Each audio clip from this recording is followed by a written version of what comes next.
The New York Rangers are making moves as Coach Peter Laviolette has made some shocking lineup changes ahead of a must-win game. The Rangers are getting some reinforcements back from injury, and we're going to break down some of these lineup changes because this is going to have Rangers fans fired up. We're going to break it all down in this episode of Rangers Digest. But before we do that, a quick reminder to hit that subscribe button. About 68% of you who watch these videos are not subscribed to the channel. So if you want to stay up to date with everything that's happening with the New York Rangers ahead of this push to the playoffs over the next 4 weeks, it's free.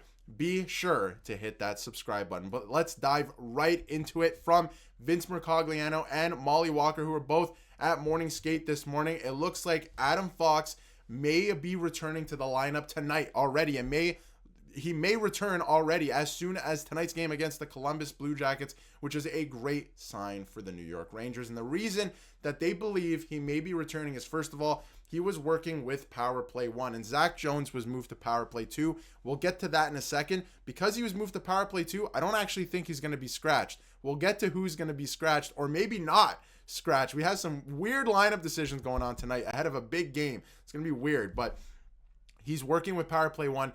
And on top of that, he's no longer in a no contact jersey. He was practicing in a regular jersey. The fact that he went from no contact to a regular jersey in 1 day is a little crazy, but he may actually return to the lineup. He was skating around. He was taking reps with Power Play 1, and he was talking to some of the coaches on the ice. So it looks like he could be not only nearing a return if it's not tonight, he may play in this game tonight. And honestly, they need him. They need him back. He's been honestly really good this season. A lot of people the disrespect for Adam Fox, I think, this season has been insane. Yes, the Rangers haven't been that good. And yes, he's an offensive defenseman, but he's one of the best at that. And is he a little bit different since his injury?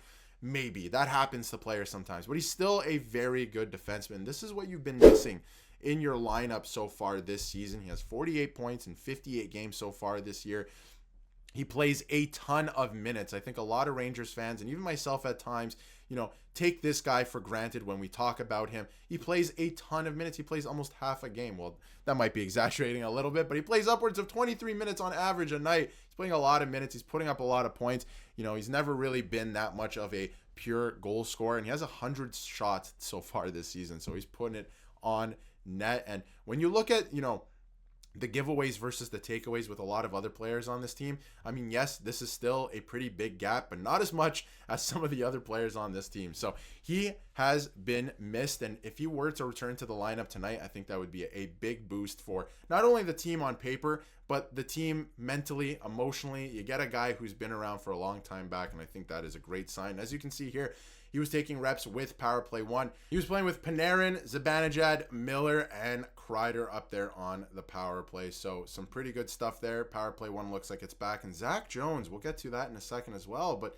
Zach Jones on Power Play 2 with Lafreniere, Trocheck, Brodzinski, who's been fantastic the last little while, by the way, and Will Cooley. I would have figured Jones is coming out for Fox, but maybe not. I thought that would maybe be the case as well, just because of everything that's happened so far this season and even the last little while. But he's staying in on Power Play 2. Like, there's no reason for him to be taking reps if he was going to be scratched, right? That wouldn't make sense. Why would you be practicing that with that player out? Unless you want him to get some reps on the power play still while still practicing Power Play 1 with Adam Fox if he were to return. That doesn't make sense to me, though. You just wouldn't have him in that spot then. You would take them off that spot. So that is interesting. But this is some projections in terms of the lineup tonight from Vince Mercogliano. They didn't do any line rushes, so it's going to be hard to kind of determine what's going to happen tonight. We'll get the lineup closer to game time, but he may be trying to keep their plans under wraps. Obviously, you don't want Columbus to plan at all either. So Fox may be returning. It looks like he's returning at this point, and Jones is staying in. Could mean one of three things. Another defenseman is banged up and could be coming out of the lineup. Susi or Vakanainen are coming out, which we'll get to that in a second. That is interesting. That is definitely interesting. Or the Rangers will go 11-7 to ease Fox back in. Now, I think the third option there is very interesting because Fox hasn't played in a few games. Obviously, maybe you ease him back in. He plays a little bit less tonight. That could be an option for sure. Maybe he plays a lot on the power play if you get a few power plays, right? That could definitely be an option. But I do think, especially with Jones, playing on power play 2, I don't know if it's going to be 11-7. Do you really want to take a forward? What forward are you taking out? The fourth line's been great. The third line's been great. It's been your top guys who haven't really been performing, right, to a degree, like Alexis Lafreniere, just to name one. But obviously, Panarin's been performing. He's been hot as of late, right? So who do you take out from the forward group? I'm not sure you even do that. You're not taking Brzezinski out. You're not taking Matt Rempe out, right? Like, who are you taking out at this point? Maybe Brennan Othman? Like, maybe, right? But I don't know if I would do that. The fourth line's been good. So could be very interesting. And again, in terms of further updates, Lavi says that Fox is trending towards playing tonight. So it looks like it could be a game time decision still, but it looks like he's going to play. And nothing confirmed at this point, but it's notable that 6 defensemen have come off: Fox, Miller, Schneider, Jones, Borgen, and Vakanainen. So Soucy stayed out there to get some extra reps. Usually when that happens, that means you're a healthy scratch. You're going to be a scratch, or if you're out there during an optional skate, you're a healthy scratch. So we'll see exactly what happens with that, but it's looking like, in terms of everything that happened this morning, Carson Soucy could be the scratch tonight. You just traded for this guy. He scored for you last week. He hasn't necessarily been great, but just a few games into his tenure here, the fact that he's getting scratched to keep Jones in, on the power play and in the lineup, considering the fact that I feel like Peter Laviolette kind of doesn't like Jones in a lot of situations, and a lot of the fan base doesn't like Jones. I've been a big fan of Zach Jones, but the fact that the fan base doesn't like Zach Jones, right, or a portion of it, I think that that's pretty interesting that Carson Soucy is going to come out in a game like this. But listen, like, somebody's got to come out. It makes no sense to go 11-7, at least in my eyes. If Adam Fox is ready to go, he's ready to go. Put him back in the lineup. Let him play, right? If you're playing him less, he'll be less effective anyway. It doesn't really make sense. And when was the last time this team even played 11-7, right? So don't think that that is the choice here. And one last thing I wanted to mention as well before we wrap up shortly is Artemi Panarin, first guy on the ice for morning skate. I have to say, is he one-dimensional? Yeah, absolutely at times. Does he back check?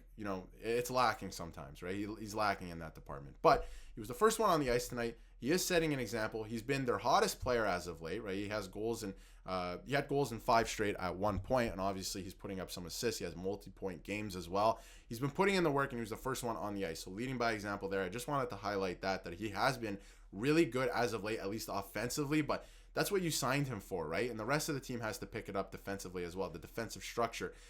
Some of the players went on record last week and said, I don't believe that there's any problem with the defensive structure. We talked about it last week. There's definitely a problem with the defensive structure. So I'm looking for that to take a step in this game, because the last time we saw the Columbus Blue Jackets was at MSG last Sunday, and it was an absolute disaster. This is a must-win game. I haven't even gotten into that part yet in this video. This is as must-win as it gets. If you have any hope of making the playoffs, you have to win this game. You cannot give these 2 points. And you can't give up 2 points at this point in the season anyway. You have to try and win as many games as possible. But to give it up to the team that is right in front of you and also fighting for the playoffs would be an absolute disaster.